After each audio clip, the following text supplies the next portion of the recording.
Gregório apenas precisou ouvir o primeiro bom dia do visitante para imediatamente saber quem era. O chefe do escritório em pessoa. Que sina estar condenado a trabalhar numa firma em que a menor omissão dava imediatamente asa à maior das suspeitas. Seria que todos os empregados em bloco não passavam de malandros, que não havia entre eles um único homem devotado e leal, que tendo uma manhã perdido 1 hora de trabalho na firma ou coisa parecida, fosse tão atormentado pela consciência que perdesse a cabeça e ficasse realmente incapaz de levantar-se da cama? Não teria bastado mandar um aprendiz perguntar se era realmente necessária qualquer pergunta? Teria que vir o próprio chefe do escritório, dando assim a conhecer a toda a família. Uma família inocente, que esta circunstância suspeita não podia ser investigada por ninguém menos, versado nos negócios que ele próprio. E mais, pela agitação provocada por tais reflexões que por qualquer desejo, Gregório rebolou com toda a força para fora da cama. Houve um baque sonoro, mas não propriamente um estrondo. A queda foi até certo ponto amortecida pelo tapete. Também o dorso era menos duro do que ele pensava, de modo que foi apenas um baque surdo, nem por isso muito alarmante. Simplesmente não tinha erguido a cabeça com cuidado suficiente e batera com ela. E virou-a e esfregou-a no tapete de dor e irritação.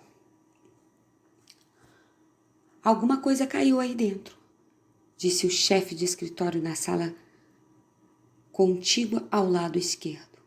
Gregório tentou supor no seu íntimo que um dia poderia acontecer ao chefe de escritório qualquer coisa como a que hoje lhe acontecera a ele. Ninguém podia negar que era possível. Como em brusca resposta a esta suposição, o chefe de escritório deu alguns passos firmes na sala ao lado, fazendo ranger as botas de couro envernizado. Do quarto da direita, a irmã segredava para informá-lo da situação. Gregório, aqui está o chefe de escritório. Eu sei, murmurou Gregório de si para si, mas não ousou erguer a voz o suficiente para a irmã ouvir. Gregório, disse então o pai, do quarto à esquerda. Aqui está o chefe de escritório que quer saber por que é que não apanhou o primeiro trem. Não sabemos o que dizer para ele. Além disso, ele quer falar contigo pessoalmente. Abre essa porta, faz-me favor. Com certeza não vai reparar na desarrumação do quarto. Bom dia, senhor Sansa. Saudava agora amistosamente o chefe de escritório. Ele não está bem, disse a mãe ao visitante, ao mesmo tempo que o pai falava ainda através da porta. Ele não está bem, senhor, pode acreditar. Se assim não fosse, ele alguma vez ia perder um trem. O rapaz não pensa senão no emprego. Quase me zango com a mania que ele tem de nunca sair à noite. Há 8 dias que está em casa e não houve uma única noite que não ficasse em casa. Senta-se ali à mesa, muito sossegado a ler o jornal ou a consultar horários de trens. O único divertimento dele é trabalhar madeira. Passou 2 ou 3 noites a cortar uma moldurazinha de madeira. O senhor ficaria admirado se visse como ela é bonita. Está pendurada no quarto dele. Num instante vai vê-la, assim que o Gregório abrir a porta. Devo dizer que estou muito satisfeita por o senhor ter vindo. Sozinhos, nunca conseguiríamos que ele abrisse a porta. É tão teimoso e tenho a certeza de que ele não está bem, embora ele não o reconhecesse esta manhã. Já vou, disse Gregório, lenta e cuidadosamente. não se mexendo um centímetro com receio de perder uma só palavra da conversa. Não imagino qualquer outra explicação, minha senhora, disse o chefe de escritório. Espero que não seja nada de grave. Embora, por outro lado, deva dizer que nós, homens de negócios, feliz ou infelizmente, temos muitas vezes de ignorar, pura e simplesmente, qualquer ligeira indisposição, visto que é preciso olhar pelo negócio. Bem, e o chefe do escritório pode entrar ou não? Perguntou impaciente o pai de Gregório, tornando a bater a porta. Não, disse Gregório. Na sala da esquerda seguiu-se um doloroso silêncio a esta recusa, enquanto no compartimento da direita a irmã começava a soluçar. Por que não se juntava a irmã aos outros? Provavelmente tinham se levantado da cama há pouco tempo e ainda nem começava a vestir-se. Bem, por que chorava ela? Por que? Por ele não se levantar e não abrir a porta ao chefe do escritório, por ele estar em perigo de perder o emprego e porque o patrão havia de começar outra vez atrás dos pais, através deles, para que eles paguem as velhas dívidas? Era evidentemente coisas com as quais nesse instante ninguém tinha de preocupar-se. Gregório estava ainda em casa e nem por sombras pensava abandonar a família. É certo que, de momento, estava deitado no tapete. Ninguém, conhecedor da sua situação, poderia seriamente esperar que abrisse a porta ao chefe de escritório. Mas por tão pequena falta de cortesia, que poderia ser plausivelmente explicada mais tarde, Gregório não iria, por certo, ser despedido sem mais nem que. E parecia-lhe que seria muito mais sensato deixarem-no em paz por agora do que atormentá-lo com lágrimas e súplicas. É claro que a incerteza e a desorientação deles desculpava aquele comportamento. Senhor Sansa, clamou então o chefe de escritório em voz mais alta. Que se passa consigo? Para aí, barricado no quarto, a responder só por sims e nãos, a dar uma série de preocupações desnecessárias aos seus pais e, diga-se de passagem, a negligenciar as suas obrigações profissionais de uma maneira incrível. Estou a falar em nome dos seus pais e do seu patrão.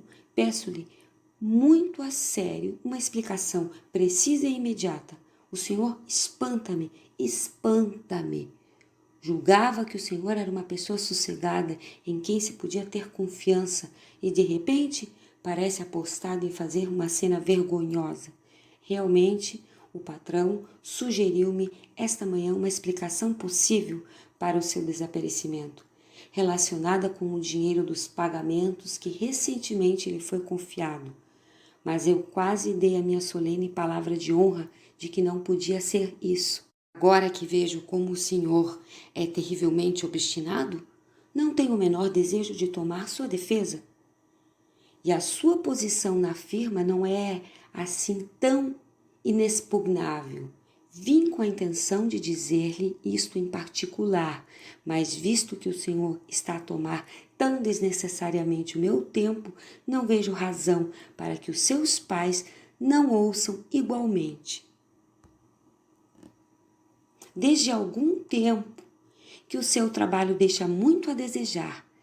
Esta época do ano não é ideal para uma subida do negócio, não.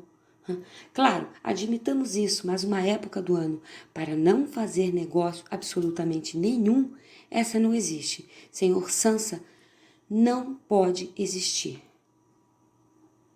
Mas, senhor, gritou Gregório fora de si e na sua agitação esquecendo-se todo o resto. Vou abrir a porta agora mesmo.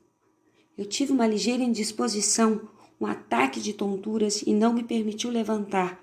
Agora ainda estou na cama, mas me sinto bem outra vez. Estou a levantar-me agora. Dê-me só mais 1 minuto ou 2. Não estou realmente tão bem como pensava, mas estou bem. Palavra como uma coisa destas pode repentinamente deitar uma pessoa abaixo? Ainda ontem à noite estava perfeitamente. Os meus pais que o digam, ou antes do fato, tive um leve pressentimento. Deve ter mostrado indícios disso, porque não o comuniquei eu ao escritório, mas uma pessoa pensa sempre que uma indisposição há de passar sem ficar em casa. Olha, o Senhor poupe os meus pais. Tudo aquilo porque me repreende não tem qualquer fundamento. Nunca ninguém me disse uma palavra sobre isso. Talvez o Senhor não tenha visto as últimas encomendas que mandei. De qualquer maneira, ainda posso apanhar o trem das 8. Estou muito melhor depois deste descanso de algumas horas. Não se prenda por mim, Senhor. Daqui a pouco vou para o escritório. Hei de estar suficientemente bom para dizer ao patrão e apresentar-lhe desculpas. Ao mesmo tempo que tudo isto lhe saía tão desordenadamente de jato que Gregório mal sabia o que estava a dizer. Havia chegado facilmente à cômoda, talvez devido à prática que tinha tido na cama, e tentava agora erguer-se em pé, socorrendo-se dela. Tencionava efetivamente abrir a porta, mostrar-se realmente e falar com o chefe do escritório. Estava ansioso por saber, depois de todas as insistências, o que diriam os outros ao vê-lo à sua frente. Se ficassem horrorizados, a responsabilidade já não era dele e podia ficar quieto. Mas se o aceitassem calmamente, também não teria razão para preocupar-se e podia realmente chegar à estação a tempo de apanhar o trem das 8 se andasse depressa. A princípio, escorregou algumas vezes pela superfície envernizada na cômoda, mas aos poucos, com uma última elevação, pôs-se de pé. Embora o atormentassem, deixou de ligar importância às dores na parte inferior do corpo. Depois, deixou-se cair na cama contra as costas de uma cadeira próxima e agarrou-se. Sim, agarrou-se às suas bordas com as pequenas pernas. Isso devolveu-lhe o controle sobre si mesmo e parou de falar, porque agora podia prestar atenção ao chefe de escritório e ao que ele estava a dizer. Perceberam uma única palavra? Perguntava o chefe do escritório. Com certeza não está a tentar fazer de nós parvos. Oh, meu Deus! Exclamou a mãe, lavada em lágrimas. Talvez ele esteja realmente doente e estejamos a atormentá-lo. Gretchen, chamou a seguir. Sim, mãe, respondeu a irmã do outro lado. Amavam-se uma a outra através da porta, através do quarto de Gregório. Tens que ir imediatamente chamar o médico. O Gregório está doente. Vai chamar o médico depressa. Ouviste, menina? Vai. Ouviste o que ele estava a falar? Aquilo não era voz humana, disse o chefe do escritório, numa voz perceptivelmente baixa ao lado da estridência da mãe. Ana! Chamava o pai, através da parede para a cozinha, batendo as palmas. Chamava imediatamente um serralheiro. As meninas corriam pelo corredor com um silvo de saias. Como podia a irmã ter se vestido tão depressa? E abriam a porta da rua de par em par. Não se ouviu o som da porta ser fechada. A seguir, tinham-na deixado evidentemente aberta, como se faz em casas onde aconteceu uma grande desgraça. Meu Deus! Mas Gregório estava agora muito mais calmo. As palavras que pronunciava já não eram inteligíveis. Aparentemente, embora a ele lhe parecessem distintas, mas distintas mesmo, que antes talvez porque o ouvido se tivesse acostumado ao som delas. Fosse como fosse, as pessoas julgavam agora que ele estava mal e estavam prontas a ajudá-lo. A positiva certeza de que estas primeiras medidas tinham sido tomadas confortou-o